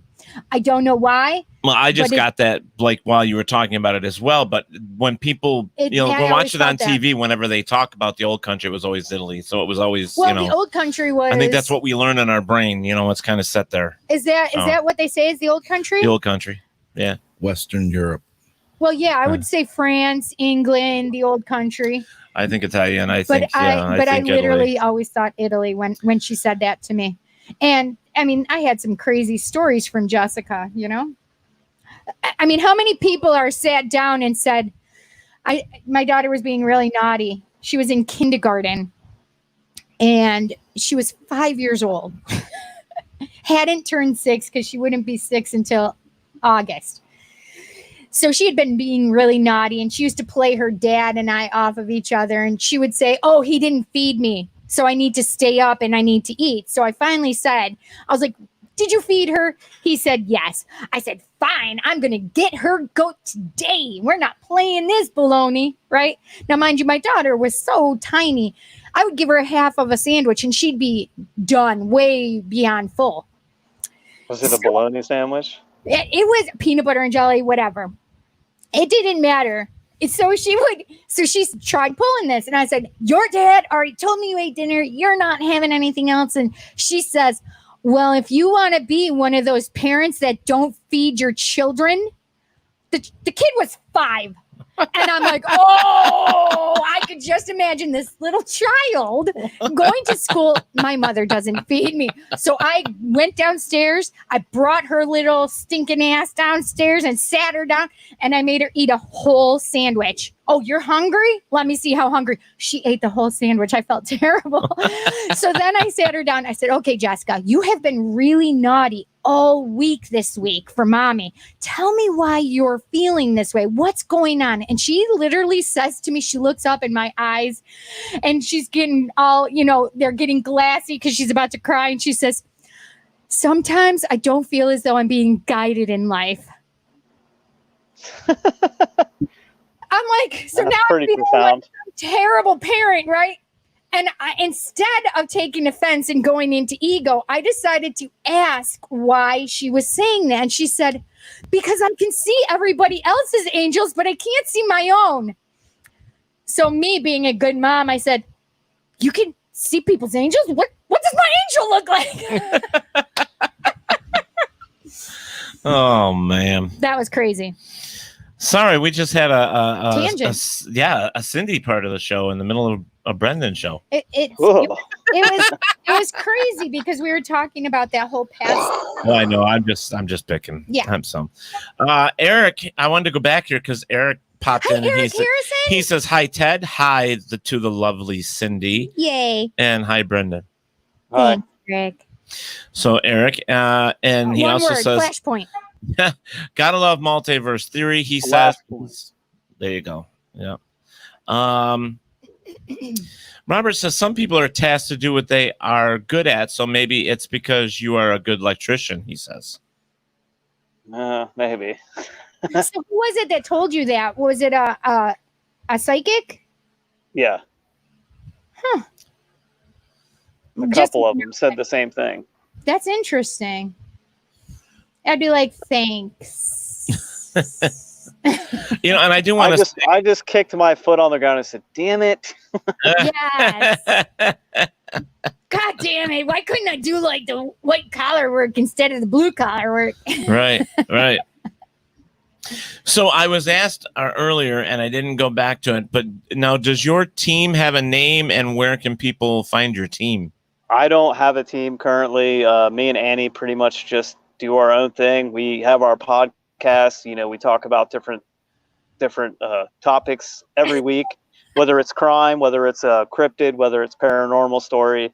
But we kind of do our own thing, and we, you know, just basically just do serial spirits, and yeah, that's our gig right now. That's awesome. Yeah, so let's see. That's the way it's spelled, right? Serial spirits. No. Correct. Yes. Yes. Russell said C. Russell Ryan's wrong. He just Russell Ryan's wrong. Russell Ryant. Or Ryant Russell or whatever I said that one day. Russell Ryan. Yeah, whatever. Like, I'm looking at him like, what in the hell are you talking You know how about? hysterical it is when you're listening to the podcast and you hear it played like 5 times, and I'm like, oh my God, I wish I never said that. You know, let's talk about that for a second if we can. Like, okay. You know, the paranormal field is great. I've met a lot of great people, and you know, but it just sometimes it just becomes like everybody's just competing. You know what I mean? Yeah, and it shouldn't be. And I've seen a lot of that. But with like all these podcasters we've met, especially the Unbelievers community, like I've never found a more amazing group of people. Nobody's ever bickering with each other. Nobody's ever trying to like outdo somebody else. They all support each other's. You know, we all have our independent podcasts we do, and everybody shares it and everybody talks about it. And what a great group of people. Like there's a great community. I love the shows. And you know, I watch it as often as possible. I enjoy it. I think props to Brian Frangie and Phoebe Tyers, because they really like, you know, started that community, and it's still going. Russ and Rob and Drea like kept it going, you know, and it's an incredible community. I mean, we were talking about Michael Shields earlier. He's one of the coolest guys I've ever met, and that's how I met him, through listening to this podcast. And we get together every year and hang out, and it's awesome. Yeah. So, okay, I need to say this, Scott in Tennessee. That was pretty awesome. For a team name, may I humbly suggest the Spiritual Cereal Box. Cereal is that's going to be my new tech equipment that I come with. It's going to be called the Cereal Spirit Box. Oh my God, that's hysterical. Well, Hashtag that right now. Going back to the Unbelievers podcast, I mean, I do love that, and one of the reasons I stumbled across it years ago on the original, and then with, you know, Russell taking it over, and then, you know, I brought it to Cindy here, and we actually interviewed Brian and we interviewed Russell. Yeah. Had them both here. And I was pushing that podcast for a long while. Oh yeah. You know, and inviting friends and everyone else to watch it, you know, or listen to it, because I loved it myself. I still do. Yeah. I think it's great. And it's like something that we do here for WLFE and from Paratalk Radio, from where it all stemmed from, is like, we always encourage, you know, other shows. We like to, it's not about who has the most toys or who's this or who's that. Who has the biggest cojones? Anyway. We don't, you know, we have a lot of people say to us like, well, you don't have the numbers we do. Like, I care. It has nothing to do with that. And we do it because we enjoy it. We also do it because the people that do follow us are great friends. Yes. And we don't argue. We don't fight. Cindy and I, we just hate each other equally, and we love each other at the same time. So we don't hate each other at all. You know, we don't he hates it when I kiss him or I lick his face. I don't like that. But, you know, or she puts her boobs in my face. Yeah, and you know, I don't like that, but you know, because it's quite fun. It is, to get the reaction from you. But anyways, you know, it's that's pretty much it. I mean, we've always been like this, and for 4.5 years, we're going to stay that way.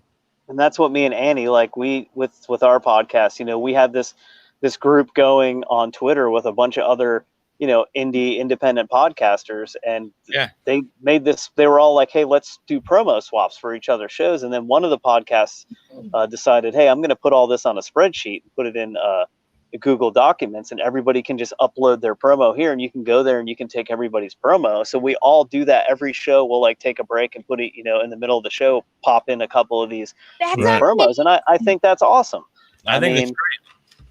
Yeah, and it's all stemmed from everybody wanting to promote each other, because, you know, me and Annie, like, we went down the crime story wormhole, and, you know, we started the podcast being as we wanted to talk about some of these cold cases especially and get these out here. There was a case that we discussed in Huntington, West Virginia, of this girl who went missing, and she was murdered by these two guys, and her remains have never been found. Her name is Samantha Burns. And we did like a 5-part series on this story because Annie went to college with this girl. And like, it was a solved case, but her remains have never been found. And the two killers are in federal prison on death row. And they also killed another woman on their crime spree in North Carolina, and they were able to lead investigators to her remains 8 years after they were convicted, but they still don't know where Samantha is. And one of the guys who committed this crime is from this area, and he can't recall, quote unquote, he can't recall where they put her, and he's led investigators on a wild goose chase for years, but we know he knows. Yeah. You know, we know he knows where she is, and I think it comes down to he's ashamed of what he actually did and how they would find her. You know what I mean? And I think that maybe that's why he doesn't want to give it up, or he's just a control freak and he's trying to, you know, hold on to the information for as long as he can to save his own skin. Who knows? But the fact of the matter is we wanted to tell these stories for the victims and for the families. And it's really like the response that the community has given us, you know, and the podcast community has been amazing. And we're really grateful that we have the opportunity to be on a platform with a lot of these great shows. So when you were just talking about that, I literally saw wooded area and I saw ferns growing. So you think she's buried in the woods somewhere? I feel like definitely a wooded area, but it would be lush green at this time, and I definitely kept seeing these ferns, but they looked big to me. That was weird. Well, hard to say. I mean, they've had maps and everything else. They've looked all over in all these different places, and it's it's probably going to be someplace that you least expect it to be, or it was one of those most like real obvious places that just got overlooked. You know, but it's sad either way. But I think it's a cool basis for a podcast. I mean, I think it's honest. awesome. Yeah, I love and you're those helping kind of people. shows. Yes, you know what absolutely. I mean. You're bringing to light things that need to be brought to light. You're talking about people that have passed on, and you're giving energy to their name still. That's that's the whole thing. You talked about numbers before. It's like we don't care about the numbers. We just want people to enjoy the content of what we're putting out because we enjoy doing it. But we also are on this, that we have this, I think, due diligence in a way to talk about these cases that people have forgotten, or people just, you know, it didn't happen to me, so it really doesn't affect me. Like we just, we have an episode coming out tomorrow, but it's from Annie did a live show a few weeks ago. She does Serial Spirits live on Facebook through Paranormal Warehouse. You actually get to interact, you know, like this show. Basically, It's a video chat show. And then, but the podcast itself, our newest episode of the podcast itself next week talks about a cold case that was just solved in Columbus, Ohio, the case of Kellyanne Prosser. And we go down the wormhole of how they discovered this because of the DNA and everything, and how this guy's family uploaded their DNA into one of those, you know, ancestral sites. And they were able to track him through tracing back his family tree. Yep, familial DNA. It's usually mitochondrial DNA. Yeah, the mother's line. Yeah, but it's crazy. It's amazing. That is amazing. Mm-hmm. That's one thing about, you know, advancements today. I just love the things that we're able to do today versus, you know, even 20 years ago. Yeah. And being able to help people, it's well, amazing. And that was the whole point of this Kellyanne Prosser case, is these detectives saw, I guess, into the future what maybe DNA would hold, so they kept all that DNA, hoping that technology would catch up and they'd be able to figure it out. But I mean, this new stuff that they're doing now it's a game changer. I mean, if you upload anything and you've committed a crime, they're going to find you. Yeah, well, look at what they did with Jack the Ripper. They finally, you know, they were able to, you know, use some of that stuff as well to solve the crime for Jack the Ripper. Oh, wait, they did? Yeah, they did solve it. Yeah. Well, and the Golden State Killer, that's the big famous one that everyone would know. Amazing. That was amazing. Absolutely. And that's how they did it. Yep. They did the same with Golden State Killer, yes. Hi, Michelle Green. Hi, Laura Jean. Hi, Russell Wishman. Yeah, look at that. A couple more popping in there. Yes. I felt very Irish there in that comment for some reason. I don't know why. What But are you going to say to this fella? yeah, well, I am Irish, so Yeah, me too. But that's I love that, and just so you know, and this goes back to Russell too, and I've said it. I don't have a problem with promoting or running commercials. Like we've reached out before to many other podcasts. Say, hey, send us a 30-second commercial. We'll run it. You know how many people don't do it? And then, we'll play theirs, we'll swap, and we'll play theirs continuously. But when I listen to their podcast, I never hear ours. So it's like you can't really just put it out there as a trust issue because most of them just don't do it anyways. But I usually like do, credits for the show every week. And I usually put, hey, this is the podcast that you heard the promos for. And usually it's their Twitter, where you can find them really quick. Right. Oh, that's nice. Right. Well, you're welcome to send something our way. So, vice versa. So we don't say no. Because we like to whore ourselves out. Yeah. Pass us around. A lot of people don't like us though, and I still haven't figured it out. Pass us around. We like it. Listen, I have told you. What have I told you? No. I know all that. I just myself my because nose of is the itchy. way. I gotta kiss a pool. No. because of the way I am and the way that I look into everything, it's just one of those things that I'm sitting here on an empty spot because I don't know why. And I understand it's none of my business why they don't like it or whatever, and I don't care. But at the same time, I want to know what the problem is so I could fix it if it's something more than just one or two people. But then at the same time, it's just because I care and that's it. I'm just. I think sometimes people don't like me because of my face, but I can't fix your face. What's wrong with your face? I don't know. I'm just making a joke. Okay. So hi, Pat Cloud Albanese. Wow. So Thanks. Do we have any more questions here in the chat room? Let me see. Copyright license. I know they want to do a t-shirt for oh yeah, here for the spiritual cereal box. Yeah, that they're gonna make a t-shirt, copyright and license, etc. And Robert says serial killers beware. CEREA. Give me that t-shirt money. That's right. We call that a poddy, PODDY break. Yeah. I don't know if you're saying that in reference to. What? Who can not like Todd and Sandy? He's making fun of us, Ted and Cindy. Oh. Bite me, Scott. Plain and simple. The funny part is my girlfriend from North Carolina, when she would call me, she would say, "Is Sandy there?" And my mom's like, "No, there's no one named Sandy here." My mom would hang up and she'd call back and she goes, "No, Sandy. And my mom's like, "No, Sandy, CINDY."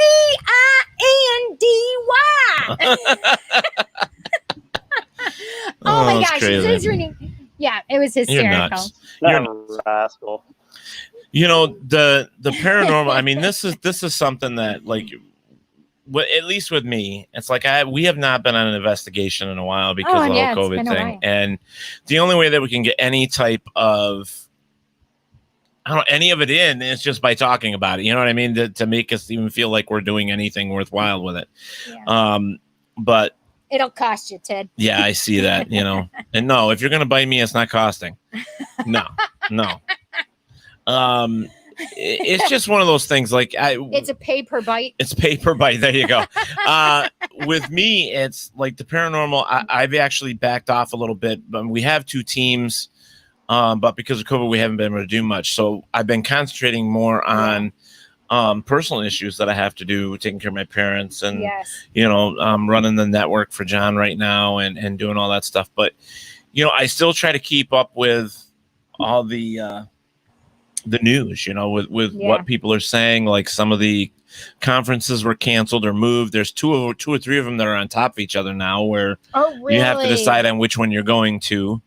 And there's a lot of stuff like that happening. But the current events with the paranormal, I think some of it's either gone way left or way right. And it's like right now it's do what you need to do for yourself and what you believe. Just keep your notes, keep your records, your own stuff, and keep pushing forward. Eventually, I think people, when you've been in it for a long time, you sit back and you'll be like, is this enough? Is this enough? Do I need more? Or, I'm sick of always getting the same thing. How do I advance this? And that's where you guys will start doing your own experiments, and that instead of relying on somebody else, so. Mm-hmm. Oh, I need to ask this. Yes, I agree, Russell. What does Brendan think of the new Unsolved Mysteries on Netflix? Well, we watched the whole thing. We binged it, Annie and I. I haven't seen it. I mean, it's not terrible. They don't have a host. You're used to the host thing. The beginning whole montage, the intro. Netflix always kills it with their introductions. But I mean, they did the old song, and the best part about it is they put. If anybody who hasn't seen it yet, but you're going to get spoiler here, they put like a ghostly image almost of Robert Stack behind the thing, and that was like awesome that they paid homage to him. But there's no host, and I don't know if they don't have a host because they don't want anyone to fill Robert Stack's. Come on, you can't fill his shoes. No, you can't. But the stories that they did some really interesting stories. And if you guys have watched The Tiger King, you will know about Carol Baskin or whatever. Well, there's a guy in Unsolved Mysteries now who has taken the place of Carol Baskin because he totally killed his wife in this. I think it's the second episode. And I mean, he's the new Carol Baskin. Spoiler alert there for nobody who's seen Unsolved Mysteries. But I think it's good. I liked it. I didn't think it was terrible. So. Yeah, I haven't watched all of it yet. So. Hi, Teresa. Did you see Drea's hello to you? Oh, hey, Drea. Yeah, she's what's up, Brenny, Bren. That was cute. Yeah, I haven't seen it. I haven't seen any of it. So Scott in Tennessee says, I think the new Unsolved Mystery should hire a host we all know and trust, like maybe someone actually named host. Oh, that's hysterical. I love these guys.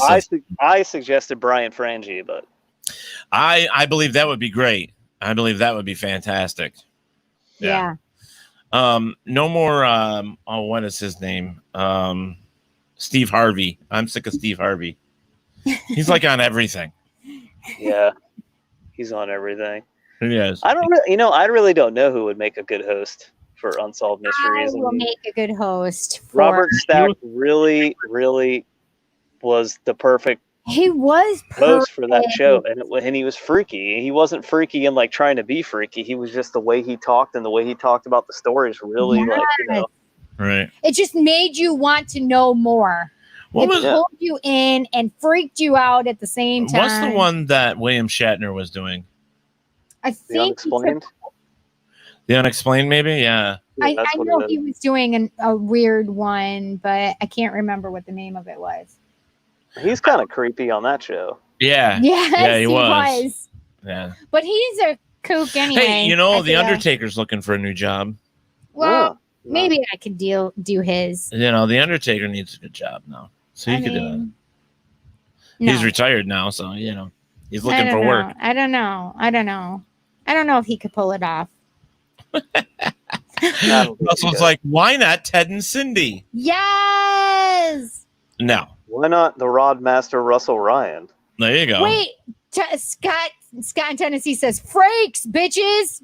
I know who he's talking about. That's number one. There you go. Actually, that wouldn't be bad. That wouldn't be bad. That wouldn't be terrible. Question for Brendan. Why do you think Southern Ohio and across the border in Northern West Virginia would have a greater share of cryptid creatures compared to other places in the U.S.? I wonder if it would be be Appalachian Mountains. That's exactly what I was just going to say. It's actually because of, and you think about the way the United States is broke up. You have the Rockies on one side and the Appalachians on the other. Right? Yeah, I think there's plenty of places to hide in the Appalachian Mountains, and plenty of portals to go through. I think that's pretty much it. I mean, there's a lot of UFO sightings here too. I think with that whole phenomenon, I think with it running on the 37th parallel, which is like a whole nother wormhole to get into, but it's all the mining that happens here, all the natural resources. I mean, there's a plethora of reasons why, but I 100% believe it's because of the mountains. Thanks for the question, Barry. That was kind of cool. Yeah. You know, I agree. Rob Oakey said the Unexplained is great. I think that's what the one with what's his name is. Yeah, William Shatner. Yeah. Well, he did one like many moons ago. Roderick Russell Ryan would make an credible host. It is because first off, Bigfoot loves sour mash. Oh my God, you're so crazy. I'm agreeing with Drea. Oh my God. What did you say, Brendan, before he said that? I'm sorry. I don't remember. I was making a joke. Something about I seen a little baby Bigfoot or something like that. Oh, did you? I saw a little baby Godzilla. That was so weird. What? I don't know. I literally thought you just blew on my face and ear. And I looked at you and I'm like, you totally were facing this way. And I'm like, what the fuck? And I'm like, okay, it's not the... It must have been a rod. They better not be putting rods in my ears. That's not where they go. That was so weird. It was like somebody just blew in my ear. And it's not like it was the fan. And well, Drea's it came this way. I'm sorry. You have rods on your cape. Yeah. Drea's like, hell yeah, Bigfoot loves the moonshine. Annie says the Appalachian area is full of magic, superstition, and creepy shit. Yes. Well, yes, it is. Oh, you want to talk about the Appalachians? Bring in a card-carrying Appalachian. Sorry, hillbilly like me. Oh, sorry. The Appalachian Mountains go up to New York, though. Brendan thinks he had a Bigfoot encounter once. Bigfoot encounter once while in his underwear. True story. Ask him. Do tell, Brian. Okay, we want to know. Who just said that? Annie? Yeah, you're better. Okay. All right. So this is a good story. He's embarrassed now, just so everybody knows his face is red. No, it's hot. I'm sitting outside. It's really hot. Okay. It's hard to embarrass me. Okay. So embarrass me. Last year for my birthday, we decided to get a cabin in Hocking Hills region of Ohio, and it's famous for the Ohio Grassman, which is another name for Bigfoot. Yes. Oh, I didn't know. We decided we were going to go looking in all these areas where they've had daylight sightings of like Sam Squatch. And so we go and we do that all day. And Annie had got a cabin. It was my birthday weekend. She got a cabin in the middle of nowhere. And it was this little tiny cabin, and there was a hot tub in the back. So after we got done squatch hunting, it was my birthday. We cooked some steaks and we drank some brews, right? Right. And so I decided I was going to call my brother because he had called me earlier in the day, and he lives in Santa Cruz, California. So we hardly ever get to talk. So I was talking to him for 3 hours on the phone. And the whole time I'm just down in tall PBRs, right? And so I start hearing, I hang up the phone with my brother. I start hearing all these weird noises. I'm like, what is that? And all of a sudden these dogs just start howling and barking all over the woods. You can hear it echoing. Then I hear this really gigantic howl, and everything just stops. The insects, everything just stops. It gets dead quiet. So I'm literally in my boxer shorts on the front porch of this cabin in the middle of nowhere, and I stand up, and it's freezing cold for some reason. And I'm standing there drunk in my boxer shorts, yelling back to Bigfoot at the top of my lungs in the middle of the woods. And so I decide that I'm going to set up my voice recorder and my camera outside to see if I catch anything. And I probably stood out there for another 20 minutes calling for Bigfoot. So as Annie recalls the story, she says, I stumbled up these wooden stairs to get to the loft bedroom up there. And I went up to her. I was like, Annie, I just heard Bigfoot. And she's like, what? I was like, I just heard Bigfoot. And so then I stumble back downstairs and turn my recorder and stuff on, then I go to bed. But that's the story. I heard something. I had an encounter with something otherworldly, and I think it was Bigfoot. Now you have to make the sound you recreated.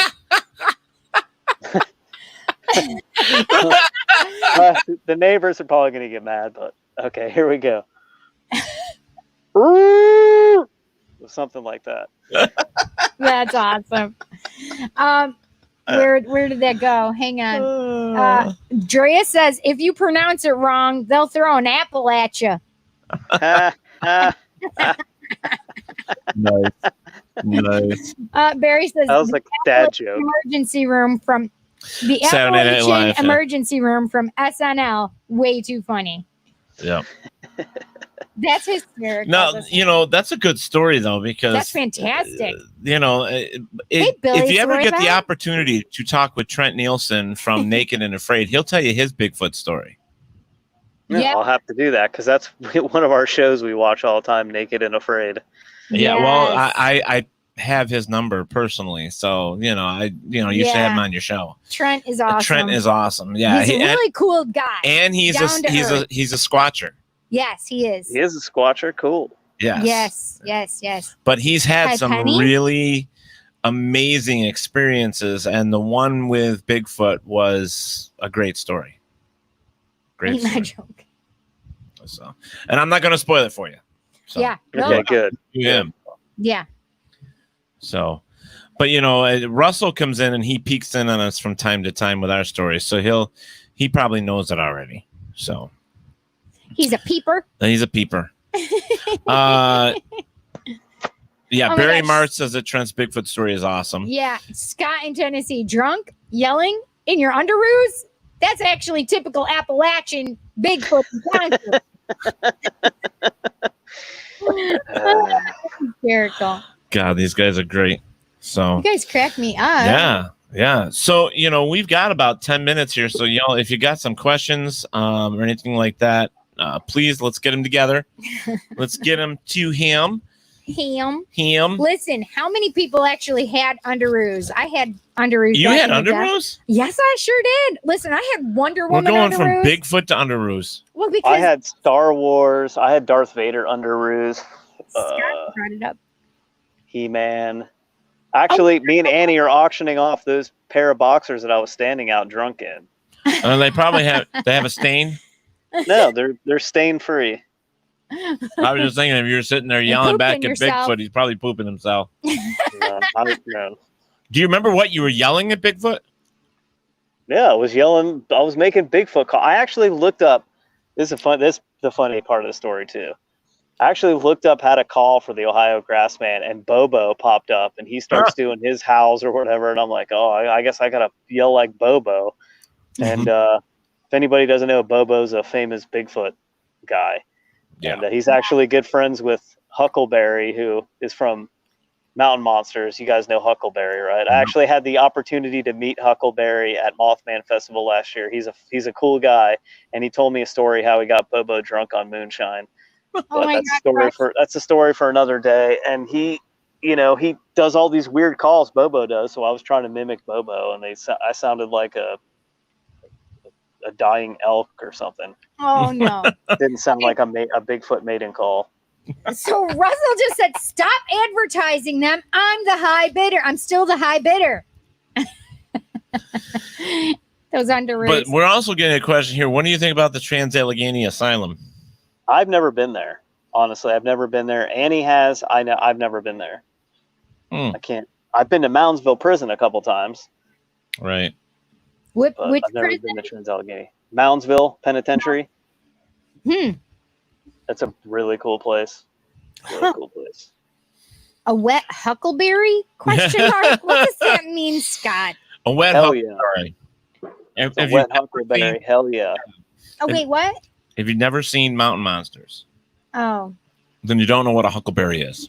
Yeah, I've only seen like one or two of those shows. Larry, Mountain Monsters is great. Melissa? People bash it, but it's a great fun. show. No, it's funny. Yeah, they're funny guys. Buck is. I don't even know what to say about Buck. I don't have cable anymore. Yeah. I have Netflix. I don't have cable either. I have satellite. Well, that's the same. No, it's not. It's the same but different. No, it's the same but different. Because they have those channels. You know what I'm saying? You need to stream some Mountain Monsters. There you go. What's that? You need to get on the bandwagon. You need to stream some Mountain Monsters. Well, can I stream it on Netflix? Yeah. Oh wait, I can? I think so. Or you could get Sling TV.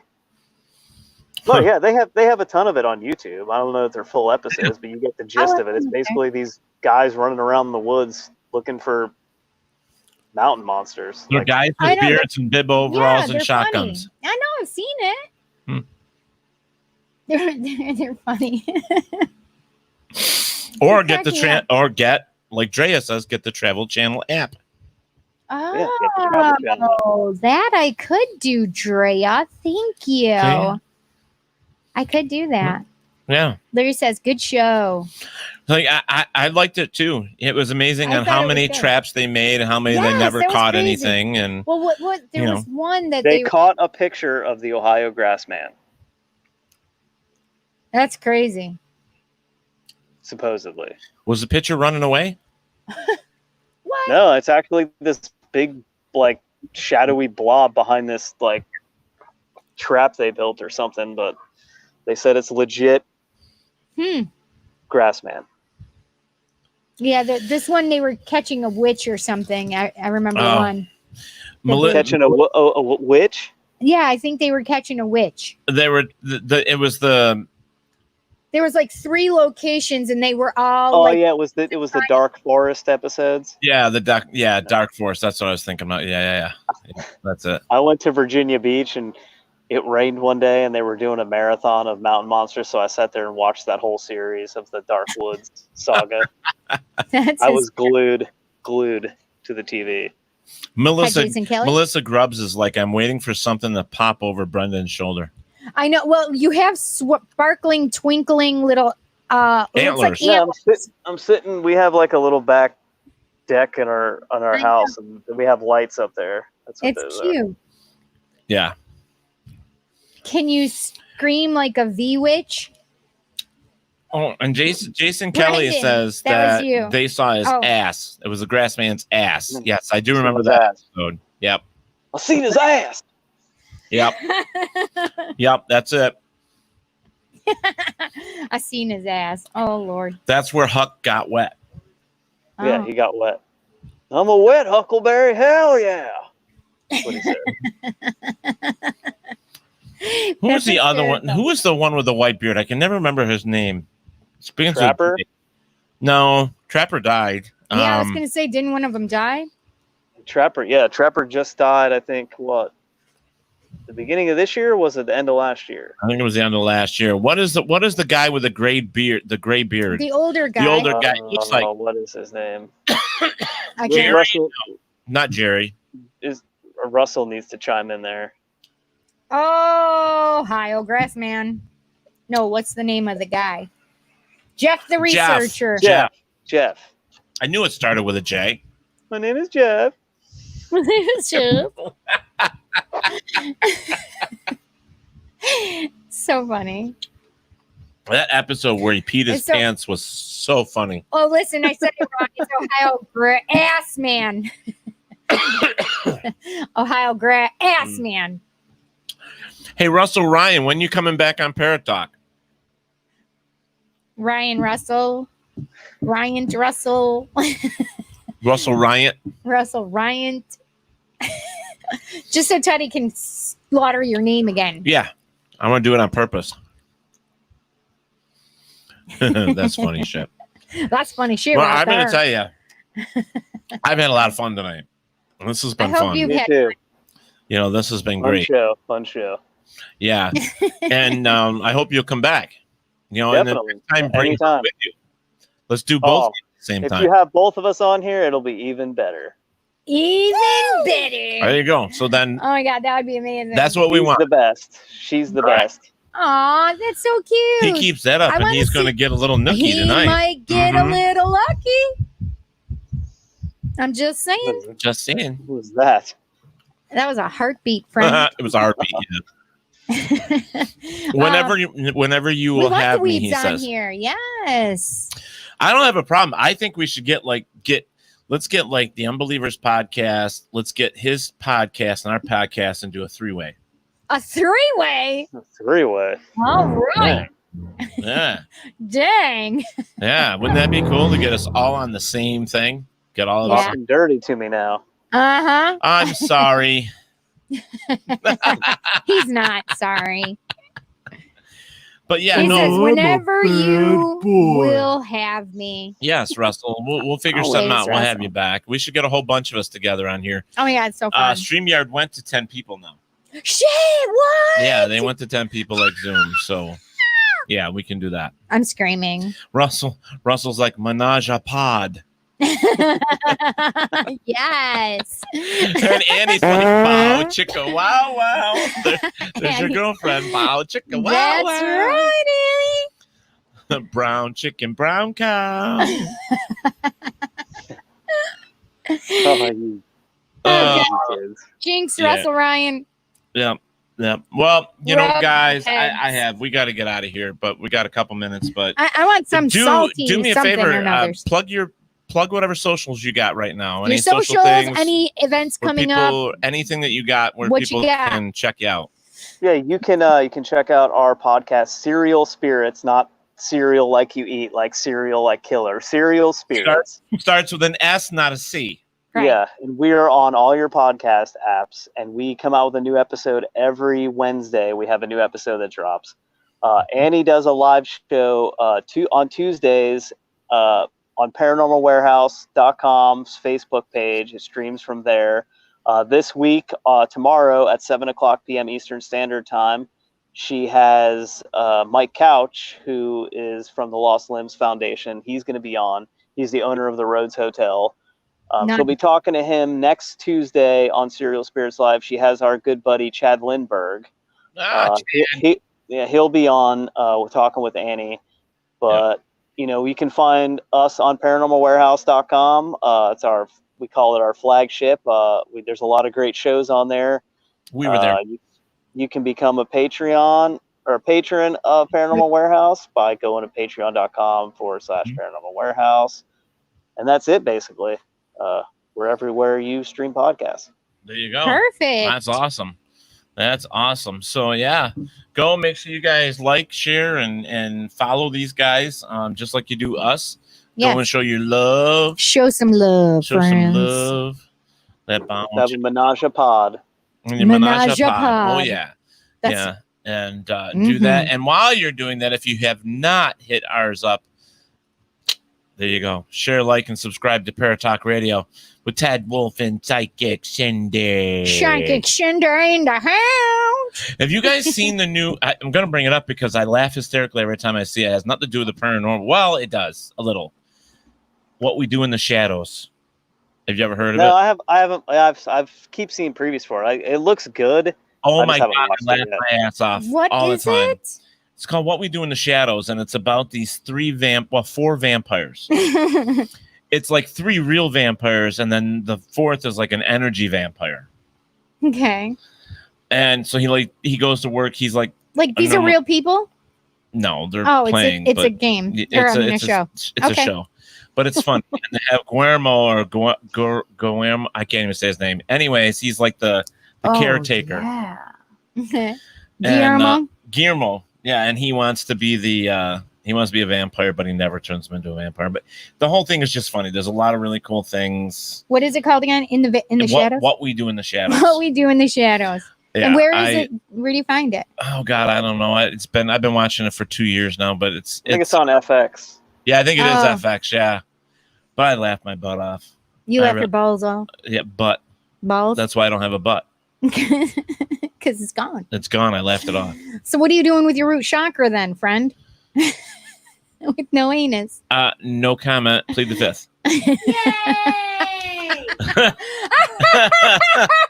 All right. And pooping. What's that little dog that they used to have? It wasn't on SNL. I poop on you. I poop on your shoes. I poop on you. Yes, I poop on you. thanks, John. Thanks for the toilet. That's making me laugh so hard. Okay, so guys, Cindy, what do you have going on this week? This week, I have coming up. I have tomorrow during the day. Taco Tuesday, as Teddy likes to call it. I have 2 questions for $15 all day Tuesday. And then at 7 p.m., I am doing Tarot Taco Tuesday. Just Tarot Tuesday at 7 o'clock. There's no guacamole. Guacamole. Sorry, never mind. So you're doing your new show on Thursday. And my new show will be on Thursday. I just have to figure out what I'm doing. That's right. Check it out on WLFE-DB.com. Yes, brand new. It will air on YouTube. It won't be on the Psychic Cindy. It will be on a happy medium. YouTube. On YouTube. Scratcher? I'll have to figure out what to do for Facebook. Well, thank you, Barry. It was a great show. We loved it. Thanks, thank you, Barry. I can actually walk you through some of that stuff when you're ready. I don't know if I want to make a whole new Facebook. Well, if you don't want to do it this week, you just let me know. You're forcing me, and I like it. You like it? Okay. I like it. All right, so force me, I like it. That sounded super creepy. That just sounded really bad. So watch Cindy's new show come Thursday. Also tomorrow night on Talk with Teddy. Yeah. Which is also on WLFE and Talk with Teddy Facebook and WLFE YouTube and all that other stuff. And all that. It's on all those other access points. Spotify, all that shit.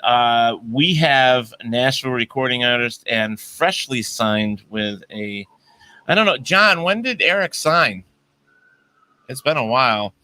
But anyways, we have Eric Van Houten. He was from the Buffalo area. Oh, nice. Very nice. Is a country artist and a singer, so he will be on Talk with Teddy tomorrow evening. Yay, very fun. Hi, Chanel. Yep, so that's what we'll be doing come Tuesday. Wait, Chanel says your new show during my show? I don't know. Well, she does competition. That's it. She does her stones, her gems. Yeah, so Chanel, you have to check Chanel out. She does stones. Yeah, Chanel Fletcher. I love it. You can just work with her and figure it out. Whatever. Yeah, you'll have to tell me when you go live, Chanel. There you go. All right, guys, we've had a wonderful time here. With Brendan. It was fun. We are going to bring him back with his lovely girlfriend Annie. Yes, we're going to do that sometime here soon, as well as bringing Russell Riot. Oh my gosh, Russell Riot. Yes. Get Russell Ryan back here. I hope you're recording this shit, by the way. Shit. But we had a blast, and so much as fun. always, we love you guys, and don't forget to take care of each other, take care of your neighbors. Yes. And remember, wherever there is darkness, there's always delight. Thanks, guys. Thank you for listening to Paratalk Radio with Ted Wolf and Psychic Cindy. Catch us next Monday for another fantastic guest. Please check out our show as well as others on the WLFE DB Radio Network. And remember, like, follow, and share with everyone. Join us at WLFE-DB.com for upcoming shows and so much more.